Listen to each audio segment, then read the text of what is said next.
होने के बाद उन्हें प्रशासक नहीं बनाया जाएगा। राज्य सरकार ने फैसला लिया है कि पंचायत समितियों के प्रशासक के रूप में संबंधित उपखंड अधिकारी ही कार्यभार संभालेंगे।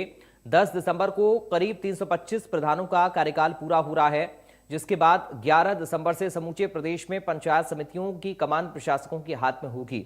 इस फैसले से पहले प्रधानों ने जयपुर में मंत्रियों और वरिष्ठ अफसरों से वार्ता भी की थी, लेकिन सरकार ने प्रशासक नियुक्ति पर अपना रुख बरकरार रखा।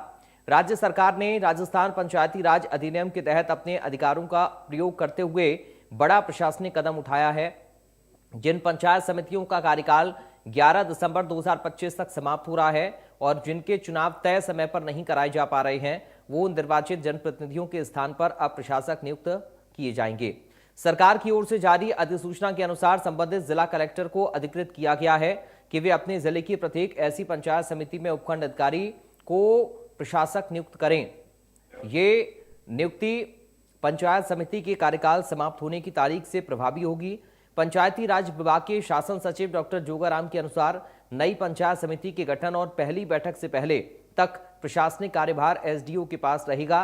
पंचायत समिति चुनाव समय पर न होने की स्थिति में प्रशासनिक कार्यों को निरंतर रखने और ग्रामीण विकास योजनाओं में बाधा रोकने के लिए फैसला लिया गया है। अधिनियम के तहत जिला कलेक्टर को नियुक्ति प्रक्रिया पूरी करने का अधिकार प्रदान किया गया है। उन्हें स्पष्ट किया कि चुनाव प्रक्रिया लंबित रहने के बावजूद मनरेगा, ग्रामीण विकास योजनाएं, सामाजिक सुरक्षा योजनाएं और पंचायत समिति स्तर पर होने वाले रूटीन प्रशासनिक कार्य प्रशासक की निगरानी में सामान्य रूप से जारी रहेंगे।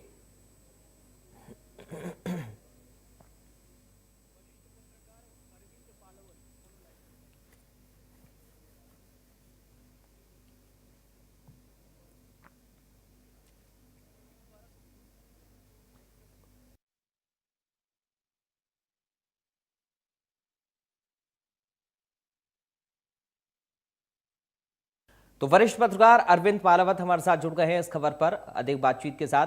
अरविंद जी, कैसे देख रहे हैं इस पूरी खबर को? चूंकि 325 प्रधानों के कार्यकाल का कल आखिरी दिन है और 11 दिसंबर से पंचायत समितियों का काम प्रशासक देखने वाले हैं। जी देखिए, अपने आप में राजस्थान के लिए बहुत महत्वपूर्ण वर्ष है कि इस वर्ष जो है राजस्थान में निकाय चुनाव के साथ ही पंचायत के चुनाव होने थे और पंचायत के साथ ही जो पंचायत समिति है उनके भी चुनाव है वो यहाँ पर होने थे। ऐसे में अब जो चुनाव है वो ओबीसी के रिजर्वेशन के वर्गीकरण के कारण जो ओबीसी आयोग की रिपोर्ट अभी तक नहीं आई और उसके कारण जो चुनाव है वो पोस्टपोन हो चुके हैं। साथ ही एसआईआर का काम भी चल रहा है। ऐसे में सरपंच जो थे उनका प्रशासक जो था वो बना दिया गया था और प्रशासक बनाने के साथ में ही अब जो प्रयास था, ये कोशिश थी प्रधानों की कि उनको भी पंचायत समिति का जब कार्यकाल खत्म हो जाएगा तो उनको भी प्रशासक जो है यहाँ पर लगा दिया जाएगा। लेकिन अब सरकार ने इसके उलट एक फैसला किया है और इसमें बहुत महत्वपूर्ण बात यह है कि जो 325 जो प्रधानों का कार्यकाल जो है वो 10 तारीख को खत्म हो जाएगा और 11 दिसंबर से तमाम 325 जो प्रधान हैं वो उनका जो पंचायत समितियों का जो प्रशासक है वो एसडीएम को बना दिया गया है। और एसडीएम के इस संबंध में जो सरकार ने निर्देश है, पंचायती राज विभाग की ओर से जो निर्देश है वो यहाँ पर जारी कर दिए। पंचायत राज विभाग की ओर से जिन निर्देशों में कहा गया है कि तमाम जो जिला कलेक्टर है वो उनके अधीन आने वाले पंचायत समितियों में जो एसडीएम है उनको वहां पर प्रशासक लगाए। लगातार प्रधान ये कोशिश कर रहे थे कि उनको भी पंचायत समितियों की पंचायतों के सरपंचों की तरह जो प्रशासक है वो वहां पर लगाया जाए। लेकिन अब यहाँ पर एक अलग मोड़ जो है वो इस पूरी मसले में आ चुका है, क्योंकि सरकार से लगातार जो वार्ता है वो यहाँ पर की जा रही थी लेकिन उसमें कोई निर्णय जो है वो नहीं हो पाया और ऐसे में अब प्रधानों की जगह जो प्रशासक है वो एसडीएम होंगे। जी अरविंद जी, बहुत शुक्रिया आपका जानकारी और इस पूरी बातचीत के लिए। तो अरविंद पालावत को आप सुन रहे थे, वरिष्ठ पत्रकार, उन्होंने जानकारी दी है इस पूरी खबर को लेकर। क्योंकि 325 प्रधानों का जो कार्यकाल है उसका कल आखिरी दिन होगा और पंचायत समितियों की जो कमान है वो प्रशासकों के हाथ में 11 तारीख से चली जाएगी।